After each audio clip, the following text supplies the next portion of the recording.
आइ हम ढाबा स्टाइल में बैगन के चोखा जकरा बैगन के भरता सेहो कहि सकै छियै से बनबऽ जा रहल छी। तऽ अहाँ से वीडियो के पूरा जरूर देखबै और ज़्यादा से ज़्यादा लाइक सब्सक्राइब शेयर जरूर करबै। तो ओहिके लेल हम एतऽ गोलका वाला बड़का भाँटा लऽ लेलहुँ हँ। एकरा बीच बीच से कनिए कनिए चीरा लगा कऽ चेक कऽ लेबै जैसे कि भाँटा सड़ल नहीं हुए आ बीज नहीं हुए ज़्यादा।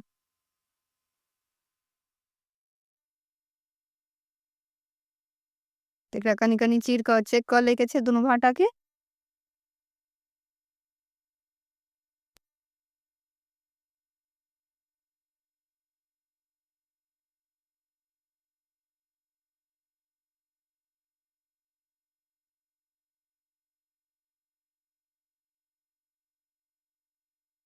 तऽ हम चेक कऽ कऽ दुनू भाँटा लऽ लेलहुँ हँ। अभी जे चीरने छलियै हँ ओहि बीचमे लहसुन के कली छील कऽ से लहसुन के कली घुसा देबै।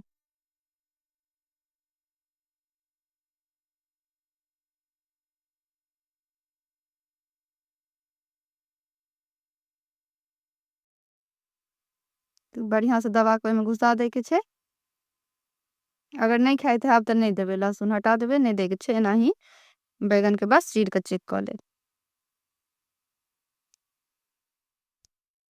अब एहिमे घुसा देलियै लहसुन ओकर बाद एक ऊपर में तेल लगा देलियै हँ जैसे कि जहन पाकि जेतै तऽ एकर खोइंचा आराम से निकलि जेतै। तो दुनू बैगन पर में खूब बढ़िया से तेल लगा देलियै हँ। अब गैस पर में एगो स्टैंड दऽ देलियै हँ। अब गैस कम कऽ के एकरा पलटै चारू तरफ से दुनू भाँटा के पका लेबै।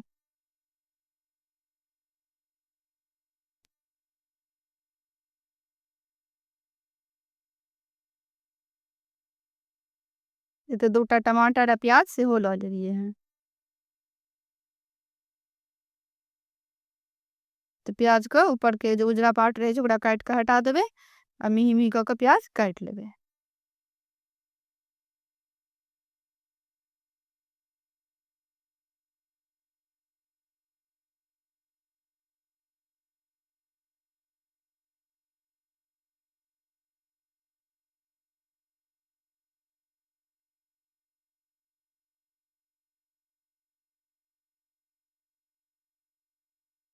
खूब मिही कऽ के प्याज काट के लऽ लै के छै।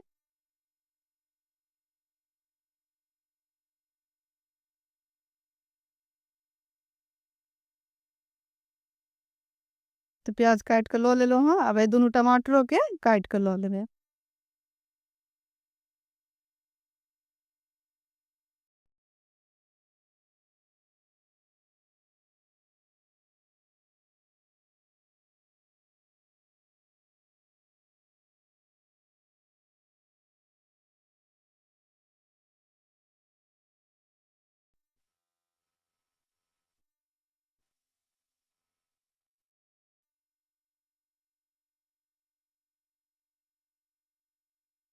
तो दुनू टमाटरों के हम काट कर लऽ लेलियै हँ। अब एतऽ देखियो ई बैगन पाकि गेल हँ। भाँटा चारू तरफ से खूब बढ़िया से पाकि गेल हँ। तब एकरा निकालि लेबै। अब एकर जे खोइंचा हटेबै तऽ ई आराम से खोइंचा हटि जायत।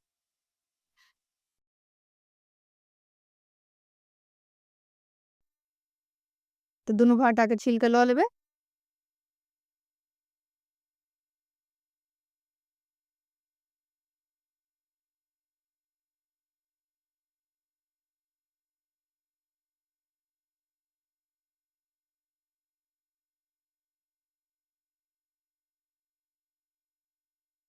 दुनू भाँटा के छील लेलियै हँ। एकटा काँटा वाला चम्मच से एकरा बढ़िया से गुड़ि देबै।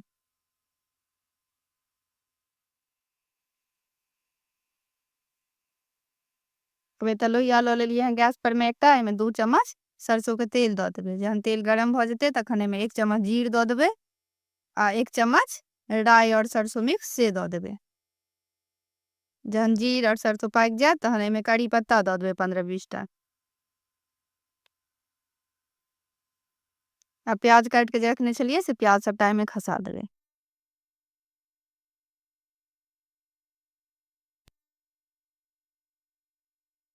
अब चलबै कम आँच पर में प्याज के कनी भूजि लेबै। तो देखियो प्याज भुजा गेलै हँ कलर चेंज भऽ गेलै हँ। तो एहिसँ ज़्यादा प्याज नहि भूजैके छै। तखन एहिमे टमाटर खसा देबै, जे काटि कऽ रखने रहियै टमाटर से सभटा टमाटर खसा दैके छै। आ आद और हरी मिर्च सेहो हम काटि कऽ रखने छलियै हँ से खसा देबै।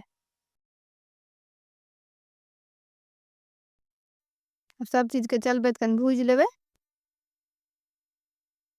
एतऽ हम लहसुन नहि देलियै, अहाँसभ चाही तऽ एहिमे लहसुन सेहो दऽ सकै छियै, आ नहीं तो नहीं दऽ सकै छियै। हम भाँटामे सेहे लहसुन डालि देने छलियै हँ, तऽ ओही संगे लहसुन बढ़िआँसँ पाकि गेलै हँ तऽ ओहिमे दऽ देबै। नून दऽ देलियै हँ स्वाद अनुसार। तकर बाद मिरचाइके बुकनी दऽ देलियै हँ, आधा चम्मच हरैद बुकनी दऽ देलियै हँ, आधा चम्मच धनी बुकनी दऽ देलियै हँ, आधा चम्मच गरम मसाला से दऽ देलियै हँ। एतऽ हरियरका मिरचाइ देने छलियै हम, तऽ हम करूवला मिरचाइ नहि देलियै हँ, काश्मीरी लाल मिर्च देलियै हँ, जाहिसँ कि एकर खूब सुन्दर रङ्ग एतै। अगर अहाँ सबके ज़्यादा लहसुन पसन्द हैत तऽ लहसुनके पेस्टो दऽ सकै छियै। हम बैगनेमे पकेने छलियै ताहि दुआरे नहि देलियै हँ। आब एहिमे आधा चम्मच जीरके बुकनी दऽ देलियै हँ, भूजल जीरके बुकनी। अब सब मसाला जहन खूब मुलायम भऽ गेलै, खूब बढ़िआँसँ भुजा गेलै हँ, तऽ भाँटा जे रखने छलियै लहसुन भाँटाके गुड़ि कऽ से सभटा एहिमे खसा देबै। आब एकरा चम्मचसँ हल्का हल्का दबबैत और एकरा भूजि लेबै, जाहिसँ मसाला संगे ई खूब सुन्दरसँ भुजा जाय, मिक्स भऽ जाय। बिल्कुल कम आँच कऽ देबै, कम आँच परमे एकरा चला कऽ भूजैके छै।